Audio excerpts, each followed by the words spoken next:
Welcome back to the Weekly Driver podcast. My name is James Rea.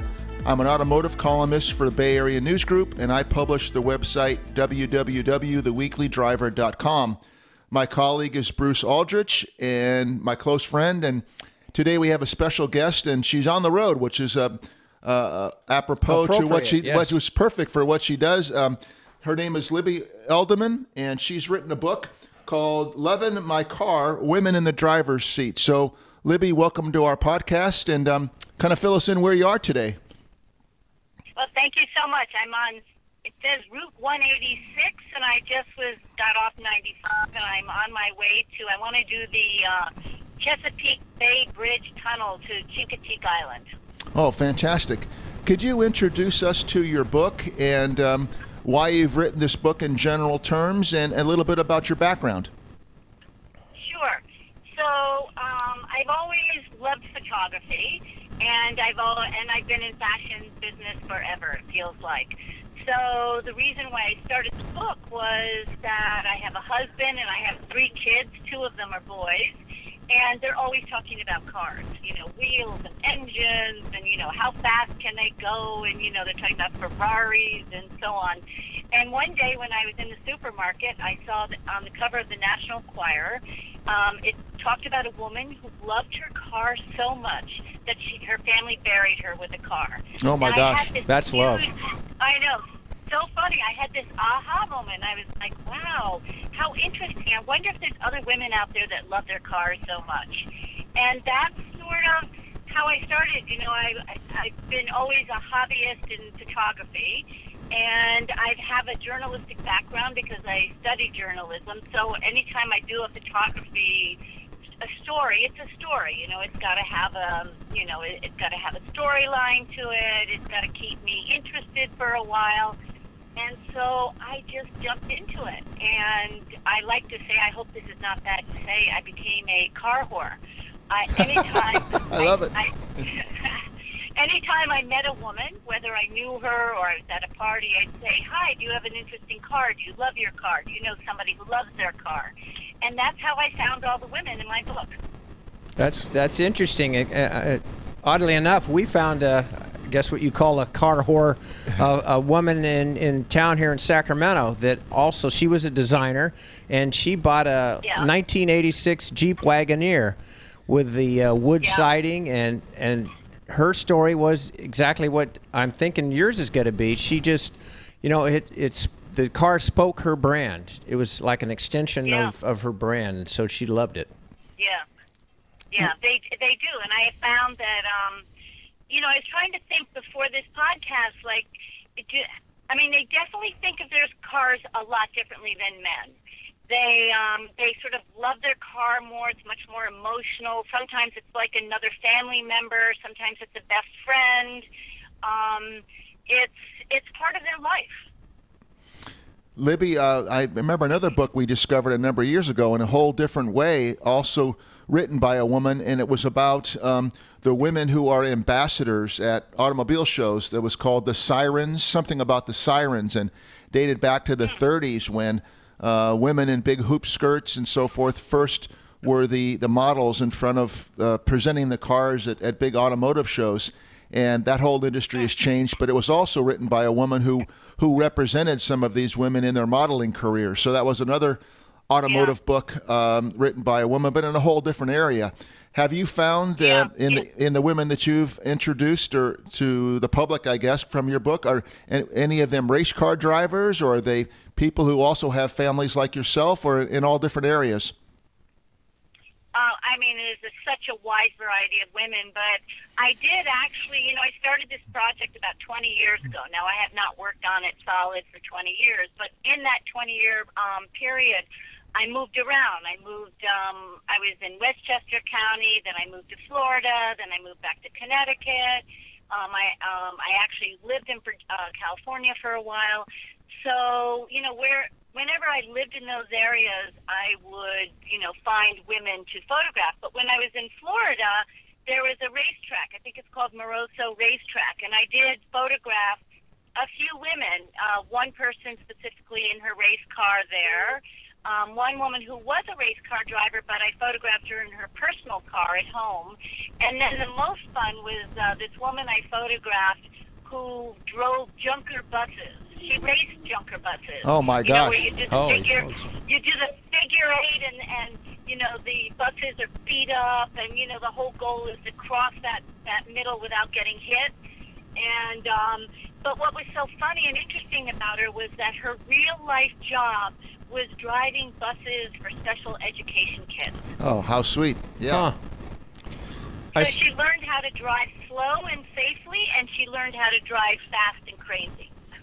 That's great. So you mentioned in a press release that about the purpose of the car for these women, and you list some purposes. Could you explain that?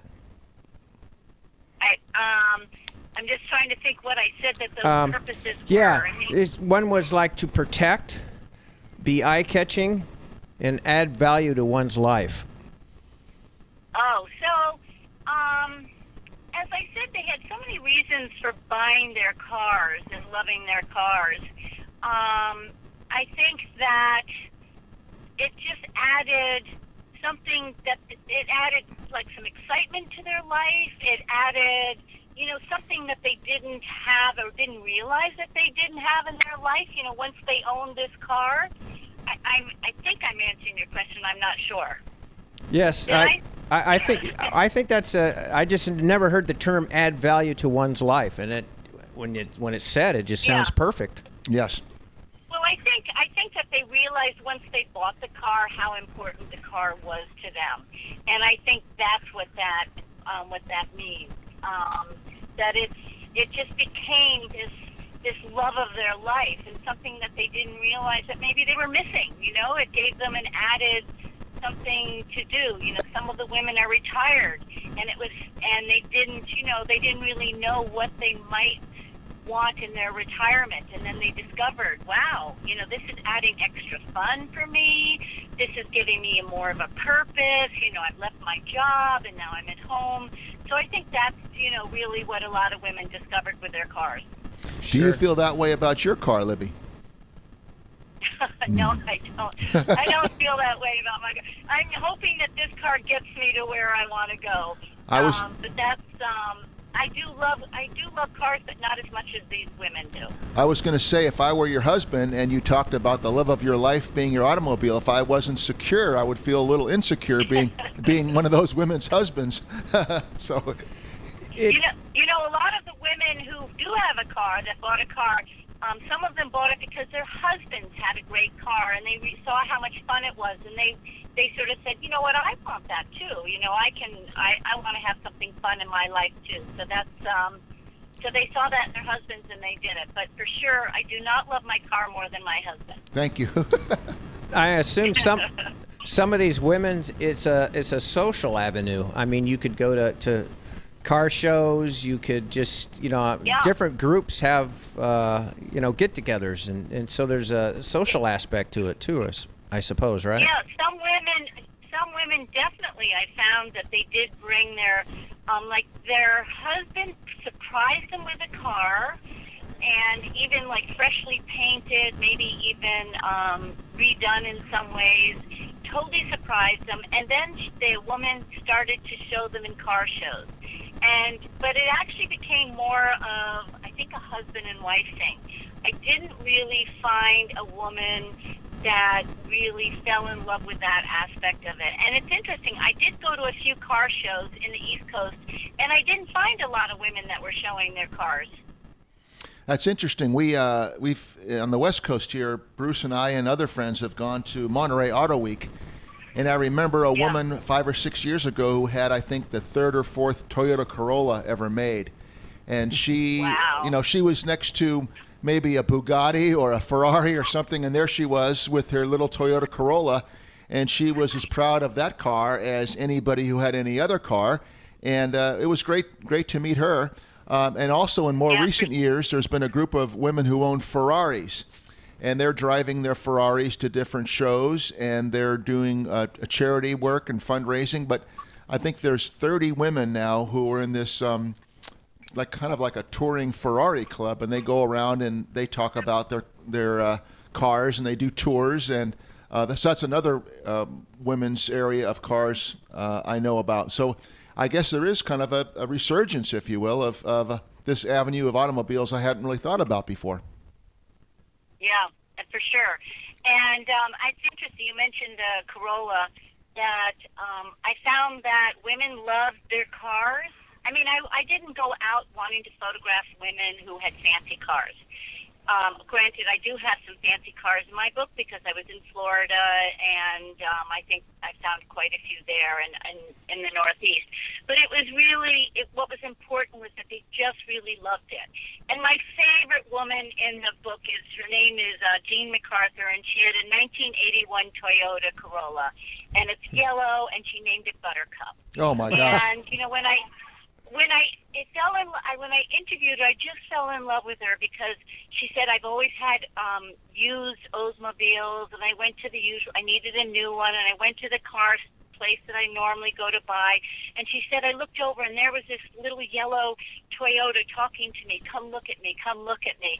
And she went and bought it, and it was the first time she ever bought a new car in her life, and she just loved that car, and she had everything in it that she needed to go to dances. And she was older when I photographed her. She was, you know, maybe in her 80s, and she's no longer alive, unfortunately, but I just loved her. That reminds me of an old journalistic term that an editor told me, that sometimes stories write themselves. And I don't mean that exactly literally, but the subject is so rich that it just comes out, and it presents itself, whether as a photojournalist or a word journalist, if you will, or in your case, both. I know you had to do some words as well. So what a great story to just unfold in front of you. And it sounds like one of those that almost wrote itself and shot itself, so to speak. It did. And I didn't direct any of the women. I didn't tell them how to dress. I didn't tell them what to do. We just sort of found a nice backdrop. Sometimes it was in their driveway. Sometimes we drove, you know, down the street. Or sometimes there was a place that had meaning to them for them to be photographed with the car. But you know, I sort of, once I found them, I made sure that they really loved their car, and then I showed up on their doorstep, and we, you know, spent some time photographing. And I didn't spend hours with them. I really spent just the right amount of time, you know, so they didn't get bored. It didn't, you know, I didn't need to take so many extra photographs. I mean, I took a lot, but I didn't need to, you know, I didn't need to photograph them for 3 hours or anything. Would you say that most of these people, these women that you met, were they more humble about it, or were they flashy and vibrant, and, you know, they really wanted people to know their story, or just the gamut? I think more of them just wanted to tell their story, show off their car in a humble way. I think even the ones in Palm Beach, like I have a pink Rolls Royce. The woman loves pink. She only wears pink, you know, and there's a couple other fancy cars that I photographed in Palm Beach. They were the least humble, but in a way they still were humble. They just, you know, they still just loved their car. Their husband gave them the car. In one case, the husband gave them their car, and they realized how much they loved it. And the other thing that I found was, you know, as I said, that it became part of their family and life. Most of the cars are females. I mean, in the sense that they thought that their car was a female. They named their cars a female name. That's interesting. I hadn't thought about that. One thing I did think about is you know, my background as a daily journalist. I write mostly I write on a daily deadline. So when I speak with an author, I'm always very interested in their process. And you have so much to gather and so much to collect, and then you must have an editing process of what am I going to use, what am I not going to use, and it's a different mindset than I would have as a daily journalist. So could you take us through a little bit of the thousands of images, if you had thousands? I'm sure you did. And how did you condense and decide which images and text that you were going to use in the book? Well, when I only photographed film, because I felt that's the way I could really, I don't know, my eye loved working with film. And I never knew what I got until I processed it. Of course, I sort of know when I'm photographing when I've got it. Mm-hmm. But so once I would get the negatives back in the contact sheets, I would pick the ones that I thought were really good, and I'd print them out. and sort of live with them and just put it aside. Then I would find my next woman. I would do the same thing. And I just kept developing and collecting, and the interviews, I taped some of them. Some of them are quite long, and I did 20 years of collecting, actually. Wow. So I collected, I put them in notebooks, and often I would go back to it and see if I missed a shot. And I always found that my first go through, my first pass of picking my favorite one or my favorite three remained the same. And so that was not difficult at all. What was more difficult was, first of all, I moved several times in those 20 years, so trying to keep it all contained and not lost, that was a challenge. And then once I decided that I was really going to finish this project and make it into a book, I had to really go back and look at every single interview. I actually had to find every woman again and get their releases if I didn't have them, and I re-interviewed them. Wow. And what I did, so then what I did was, I didn't want it to be a long interview. I really wanted it to be very concise, short and sweet, and grab the reader. It was really more about the photograph and this condensed story. So then I just condensed it. And then I worked with a designer who designed the book, and, we picked one of every single woman, and it was, that was the easy part. And then I decided that there were some of the shots I didn't like as much, so I needed to find some more women. So in the last year before I published it, I went around and found about 10 to 15 more women that I could photograph. Wow. That's quite a process. No wonder it took 20 years, huh? That's a lot of dedication. That's great, Libby. What have you, I know that the book is, people can pre-order it on Amazon, I guess, as of April 12th. What have you... Yeah, actually, yeah. Going right ahead. Yeah, they actually moved it up. They moved it up so you can actually get it. You can actually physically get it on Amazon right now. Fantastic. I'm glad I asked, and I'm glad you filled us in. We'll make sure to provide a link on our different podcast outlets to the book. Have you had the women who you interviewed for the book, have they seen advanced copies? And if they have, what has been their reaction? The Weekly Driver podcast gets support from AmericanMuscle.com, your late model Mustang and F-150 authority, bringing you the hottest products and top-notch customer service for over a decade. No one makes it easier to modify your ride. Visit AmericanMuscle.com today. They have not seen advanced copies because I've been sort of waiting for this month to come, and I haven't actually done my own shout-out yet of the book. Again, waiting for this week, and so I have not. They haven't seen it yet, but I'm sure in the next 2 weeks they will see it. And 2 women actually have reposted their own photograph on their Instagram, so they like it. I don't know if they must have pre-ordered it and gotten it. And then I'm actually blowing up their print, and I'm blowing up a beautiful big print for them to all have and send it to them. Fantastic. Nice. Which they don't know that. I'm going to send that to them next week. You're going to have, if not that they were already not your friends, but they're all going to be very good friends now. They're going to get a nice surprise. That's a very nice gesture. I know. Libby, I know. Libby, Go ahead. Yep. Do any of go ahead. I'm waiting for you. Sure. Does any of your the people you talk to, do they work on their cars, change the oil, pull the plugs, that type of thing? Oh, yes, for sure. Some of them do. Absolutely, some of them do. And I'm just trying to think. I don't think I can point out which ones. There's a woman in the book that I photographed most recently. She has like 6 cars that she loves, and they're all different, and they're not all American-made. There are a variety of them. And she had actually met her husband because she was selling one of her cars, and that's how she met her husband. And I think he owns a gas station, or he owns something. But she totally knows how to change the oil, pull the plug, do all that stuff. That's one of the ways I think, at least guys, that you kind of bond or create trust with the car is by working on it and knowing how it works. Yeah. Yes. Yeah, I'm not sure. I probably don't. I probably don't have that many women that do that, but I know there are some. Sure. Libby, when they you all make sure the cars are really beautiful. I have to say, they were always like very shiny. They keep them beautifully. Lots of them cover them. You know, they're inside garages. You know, they take really good care of them. And most of these cars would be not everyday drivers, I'm assuming? They're more for special times? Cars are, special times. The weather usually has to be beautiful. It cannot be raining. I would say would be the norm for most of these cars. Yes. I know Bruce. Bruce and I know each other for quite a while now, and I know his background with his first car, and he knows my background with my first car, as do many friends.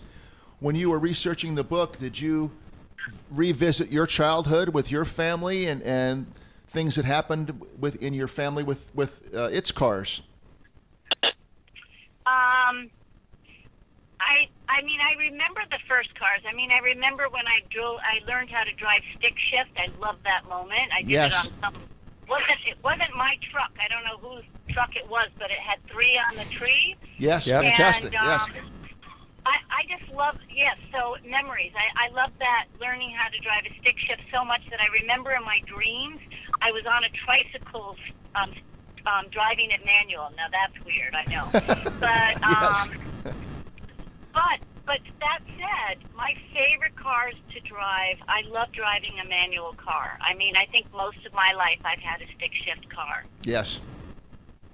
I just read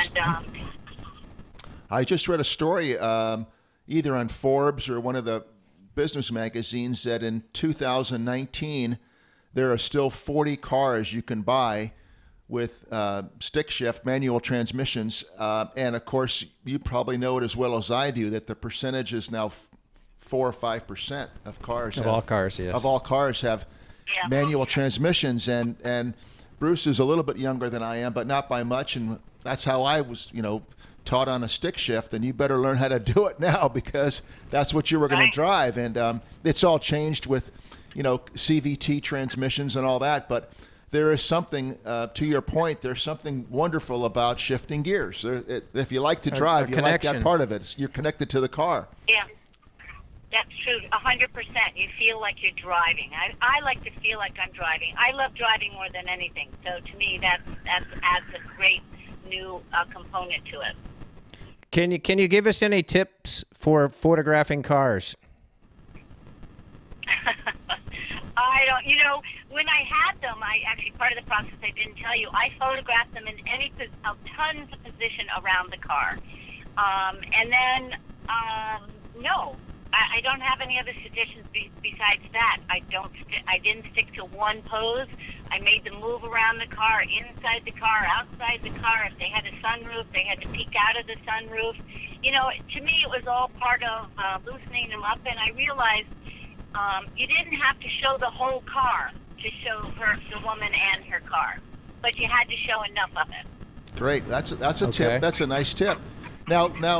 And another tip is it's always better if you shoot a car not on a sunny day, because then you don't have to deal with shadows and stuff like that. Right. Reflections and whatnot. Okay. Now, thanks. Libby, I'm going to tease you a little bit, but I mean it in a nice way, is that this was a 20-year project, and you sound very passionate about what you've created, and I don't have a copy yet, but I can't wait to look at it and read it.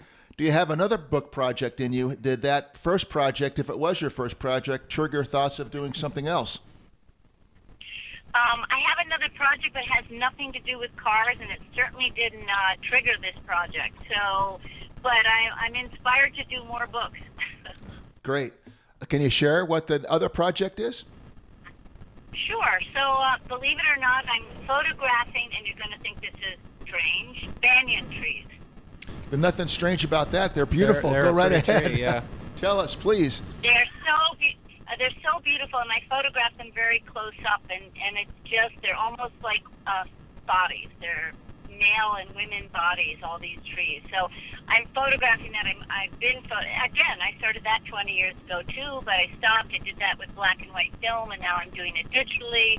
And so that's probably my next. I hope it's going to be my next book. But I think it'll be. I love to travel. Yes. Yeah.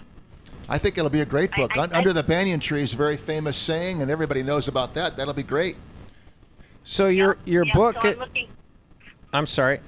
Your book would be great for any woman who loves cars, for sure. Do you think the guys would love it too? Well, I think that guys should definitely look at it. It's a different perspective, and I think they should buy it for their wives, mothers, there you go. sisters, Okay.